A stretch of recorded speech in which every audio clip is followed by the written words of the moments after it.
পর্যন্ত কি হবে, তার আগ পর্যন্ত এটা আসা যাওয়া বন্ধ হয় না। এখন যারা গুণাতীত এইভাবে হয় তাদের অবস্থাটা কি হয়, বললো যে এই গুণাতীত যারা, তারা ইচ্ছাময় হয়ে যায়, তারা ইচ্ছা করলে জগতে আসতে পারে। দেখেন মহামানব যারা যারা তারা ওই জগতে আসছে, তারা গুণাতীত হয়ে ভগবানের দিব্য লোকে গমন করেছে, ভগবানের চরণ সান্নিধ্যে পৌঁছাই গেছে। তারা এই তিনটা গুণের ভিতরে নাই, এই জন্য কি করে এই তারা জগতে আসে। কিসের জন্য আসে? নিজের কোনো কর্মের জন্য নয়, ভগবানের কর্ম করার নিমিত্তে, এই জগতের জীবের কল্যাণের নিমিত্তে কি করে তারা এই জগতে আসে। অন্যান্য সাধারণ মানুষের মতো তারা না, তাদেরকে চিনা যায় না, ধরা যায় না। তারা যখন জগতের কল্যাণ সাধিয়ে চলে যায় তখন মানুষ তাদের জন্য হা হুতাশ করে এই মহামানবদের জন্য। এরা হয় গুণাতীত। এখন এই তিনটা গুণের স্বভাবটা কি বলে, এই তিনটা গুণ হচ্ছে এমনই,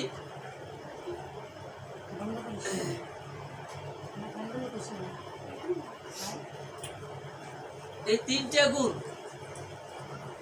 যে সত্য গুণটা তত্র সত্যং নির্মলতা, কথাগুলি একটু আস্বাদন করি, কঠিন কি তো। তত্র সত্যং নির্মলতা প্রকাশ অনয়নম সুখ সঙ্গেন বদ্ধাতি জ্ঞান সঙ্গেন চ অনগ। অনগ শব্দের অর্থ কি? অনগ শব্দের অর্থ নিষ্পাপ, নির্মল, পরিষ্কার। বলে যে এই সত্য গুণী যারা যারা হয়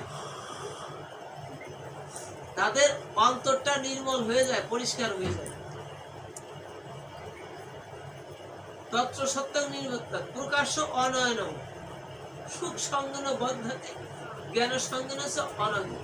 এই সত্যগুণ যারা আশ্রয় করে, সত্যগুণী যারা যারা হয় তাদের কি হয়, এই জড় জগতের যে ত্রিতাপ জ্বালা আছে, এই জড় জগতের যে দুঃখ আছে, জ্বালা আছে, যন্ত্রণা আছে, এগুলি দ্বারা তারা কখনো প্রভাবিত হয় না।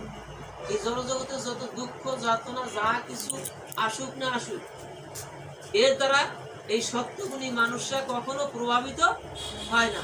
এগুলি জগতে আছে, কিন্তু এই দুঃখ যন্ত্রণা জ্বালা যা কিছু সংসারের যতনাই বলেন, ত্রিতাপ জ্বালাই বলেন, যা কিছু বলেন, এ কোনো কিছু তাদের প্রভাবিত করে না। যারা সত্যগুণী হয়, সত্যগুণী হওয়ার জন্য কি করবে, সাত্বিক আহার গ্রহণ করবে, সৎসঙ্গ করবে, ভগবানের নাম কীর্তন করবে, ভগবানের সেবা দিবে, এই কর্মই হলো তাদের।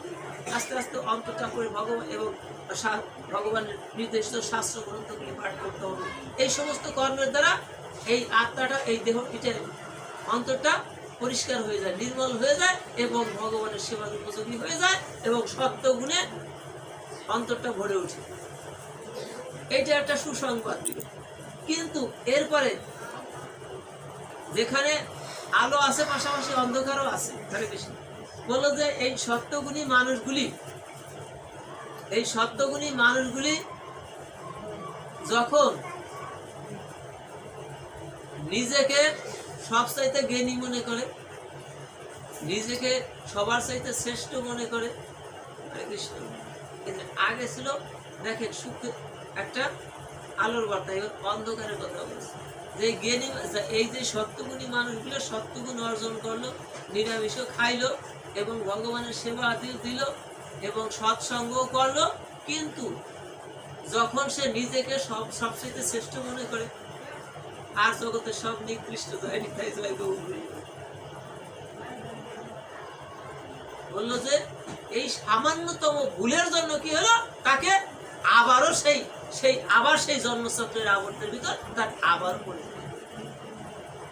এত কিছু করলো, সৎসঙ্গ করলো, সাধুসঙ্গ করলো, সাত্বিক আহার করলো, সবকিছু করলো, কিন্তু তারপরও ওই সামান্যতম এক বালতি দুধের মধ্যে 1 ফুট গোসনা যে কি হয়ে যায়, পুরো দুধটা নষ্ট হয়ে যায়, ঠিক তদ্রূপ এত সারা জীবনে এই সমস্ত কর্মাদি করে লাস্টে কি হলো, সে নিজেকে সবচেয়ে শ্রেষ্ঠ, জগতের সবকিছু নিকৃষ্ট বলে এই আত্ম অহংকারে তাকে কি করলো, আবারও তাকে সেই বিশ্বের ভিতর সেই যে জন্মচক্রের আবর্তে আবার তাকে সেই রজনীর ভিতরে ঠেলে দেওয়া হলো।